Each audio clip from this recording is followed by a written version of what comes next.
Take a moment and visualize all the beautiful places on this earth. The oceans, the mountains, the Arctic poles from the south to the north.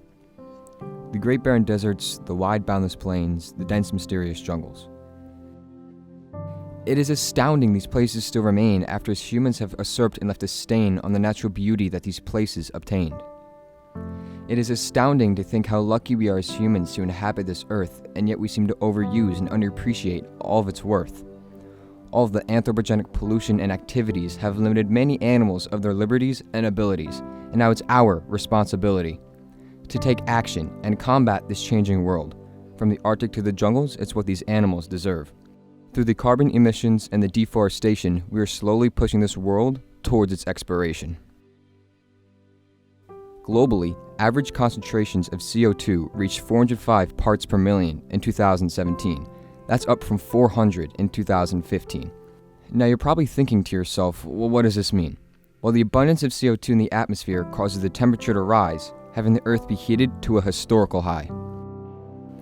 We are continuing full speed ahead with an unprecedented experiment with our planet. One product of this experiment is the decrease in Arctic sea ice, and this problem has quite the price. Polar bears rely on this ice to hunt, travel, and breed, but as it is declining at a rate of 12.8% per decade, the poor bears are impoverished of their predominant source of existence, all because of us as humans, our arrogant persistence. Sea ice is to the Arctic as soil is to the forest. The Arctic without ice is like a song without a chorus. The lack of ice brings a load of problems, and I would advise that we would think twice before the polar bears are gone. Let's not roll the dice. One of the main threats of the Arctic is the implementation of oil rigs and petroleum extraction. On some circumstances, these rigs fall and spill, contaminating the prey of the bears, causing them to fall ill. Hilcorp, an oil company, want to extract a number of 70,000 barrels of oil a day. But what about the number of 20,000 polar bears that are strictly declining and, to my dismay, may become extinct someday? Will we continue to send these bears to their demise only because these greedy companies only have money on their mind? Climate change is cutting deep into the ecosystem of amphibians, species from Yellowstone to the Caribbean. The increase in temperature leads to the increase in droughts, and this leads the amount of frogs to fall out. Specific habitats are needed for frogs to survive, but climate change is depriving these frogs from their lives.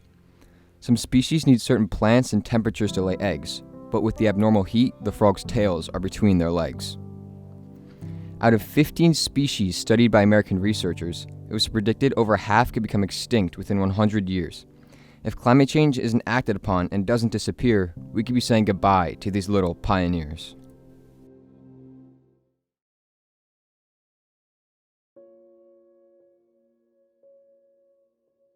The Arctic keeps warming and problems keep forming, such as the creation of methylmercury and a lack of biodiversity. Methylmercury is in us, in small amounts it's safe, but the Arctic is heating, methylation repeating. As mercury increases in the sea, it will pass through animals till it reaches the Inuit family. Too much mercury in your body can lead to anxiety, and may leave young children's memories of propriety. Insects are a vital part of our world, not just a simple pest, not something that should be ignored. As the earth warms, some insects die off while others swarm. These insects perform around the world to keep ecosystems running. And to think many people overlook the problem of their decline is simply stunning. Climate change is killing the bees. It is a terrible disease. Bees are the keys to living happily. They're the masters of pollination. In fact, they spread 80% of all pollen across our own nation. 1/3 of our own global food supply is pollinated by bees. Think of that cereal or toast you had this morning to eat. The corn and wheat to use it was made pollinated by bees. Think of the beautiful flowers blooming in your garden. Those roses, sunflowers, and dandelions.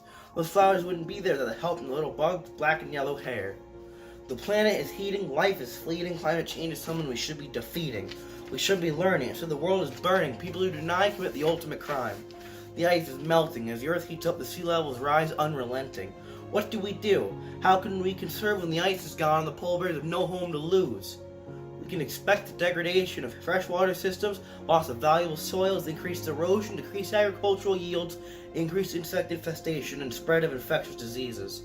More than 1 million species face extinction. What more proof do you need? Make the distinction. Such loss in every nation surely brings her devastation. Is it worth it? All these changes just for a little fun must come from the deranged, and the world has had a good run. Earth race hasn't ended and it can't end here. We must keep preserving. Never give in to fear. The world we live in is in danger. Everyone needs to band together. No one's a stranger. If it doesn't change now, the world will be damaged forever. No, I'm not calling for a violent revolution, but it must happen now. The wrongdoers must face retribution. We might not be able to reverse the harm, but maybe we can stagnate it, and it is what the earth must deserve. So let's stand together here as a nation to protect Mother Earth from total annihilation. So let's stand together and push for renewable energy, for this will deplete pollution, reducing jeopardy. So let's stand together and spread the word. Climate change is overlooked, and it's quite absurd.